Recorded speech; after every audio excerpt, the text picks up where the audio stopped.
Assalamualaikum warahmatullahi wabarakatuh. Halo sobat setia Fakta Kehidupan. Tidak lupa kami sampaikan salam sehat, salam sejahtera.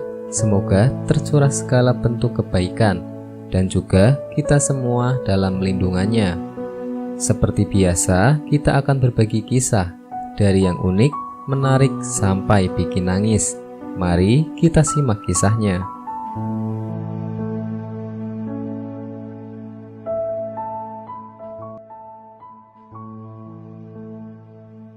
Kisah bocah misterius, pembawa pesan Allah yang muncul saat bulan Ramadan. Kisah bocah misterius, pembawa pesan Allah Subhanahu wa Ta'ala yang muncul saat bulan Ramadan menghebohkan masyarakat Kampung Ketapang, Kabupaten Ketapang, Kalimantan Barat. Diketahui bahwa ada seorang anak kecil yang secara misterius datang di bulan puasa di Kampung Ketapang. Anak ini menjadi perbincangan banyak orang karena tingkahnya yang dinilai menyebalkan. Bagaimana tidak, di tengah terik bulan puasa, sang anak misterius diketahui menggoda setiap orang yang tengah berpuasa dengan membawa es kelapa muda serta roti isi daging. Ia pergi ke sana kemari sambil menyeruput dan memakan roti tersebut. Orang di kampung pun merasa sebal akan kehadirannya, hingga akhirnya berani untuk menegur sang anak. Namun, tak disangka saat ditegur, sang anak malah memperlihatkan tatapan mengerikan, sehingga membuat orang yang akan melarangnya melangkah mundur. Salah seorang tokoh bernama Lukman akhirnya mendengar kabar tersebut. Kemudian, kisah bocah misterius pembawa pesan Allah yang muncul saat bulan Ramadan pun berlanjut dengan Lukman menunggu kehadiran sang anak. Benar saja, sang anak muncul secara misterius setelah ba'da duhur dengan pakaian lusuh yang sama, serta kelapa muda dan roti isi dagingnya. Lukman pun mendekati sang anak dan menegurnya. Ternyata, bukannya takut, sang anak malah melotot kepadanya. Lukman pun membaca basmalah dan mencengkram leher anak tersebut. Ia menguatkan mentalnya untuk berzikir. Mendengar ucapan basmalah dari Lukman, sang anak langsung menurut. Ia pun menyeret anak tersebut ke dalam rumahnya untuk mencari keterangan maksud kejadian tersebut. Ada apa tuan melarang saya menyeruput es kelapa dan roti isi daging ini? Bukannya ini punya saya, kata sang anak dengan tatapan tajam. Maaf ya, karena itu kamu melakukan di bulan puasa.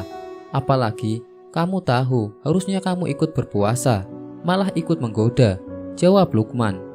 Sang anak pun secara tiba-tiba langsung berdiri. Ia pun menjawab semua pertanyaan Lukman tanpa memberikan kesempatan Lukman untuk berbicara. Ia menilai bahwa masyarakat lebih menggoda dirinya dibanding ia. Itu kan yang kalian lakukan juga kepada kami semua. Bukankah kalian lebih sering melakukan hal ini kepada saya? Mempertontonkan kemewahan ketika kami hidup di bawah garis kemiskinan di 11 bulan selain puasa, tutur dia. Bukankah kalian sering melupakan kami yang kelaparan dengan menimbun harta sebanyak-banyaknya dan melupakan kami? Bukankah kalian yang sering tertawa dan melupakan kami yang sedang menangis? Bukankah kalian yang selalu berobat mahal bila sedikit saja sakit, sementara kalian mendiamkan kami yang kesakitan hingga menjemput ajal, sambung dia.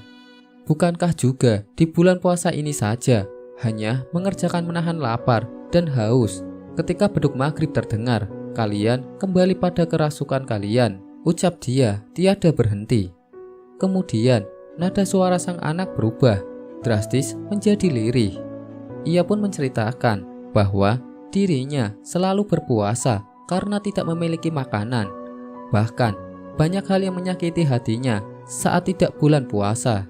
Ketahuilah tuan, kami berpuasa tanpa ujung. Kami senantiasa berpuasa. Bukan waktunya puasa, lantaran memang tak ada makanan yang bisa kami makan. Sedangkan Tuan hanya berpuasa sepanjang siang. Dan ketahuilah tuan, yang menyakiti perasaan kami dengan berpakaian luar biasa, ujarnya. Bukankah kalian juga yang berlebihan menyiapkan makanan yang bervariasi banyaknya, segala rupanya ada, dan lantas menyembuhkannya menyambut Ramadan? Jangan sekali-sekali menggoda orang kecil dengan membusungkan dada. Marilah berpikir dengan dampak sosial. Bila terus menonton kemewahan, sedangkan menonton mengeriuk menahan lapar, tutur sang bocah. Mendengar hal itu, Lukman berterima kasih kepada Allah Subhanahu wa Ta'ala karena telah memberikan hikmah yang luar biasa melalui anak kecil tersebut. Ia pun berjanji akan menyebarkan kisah bocah misterius pembawa pesan Allah yang muncul saat bulan Ramadan kepada siapapun agar bisa mengambil hikmahnya. Wallahu a'lam bishawab.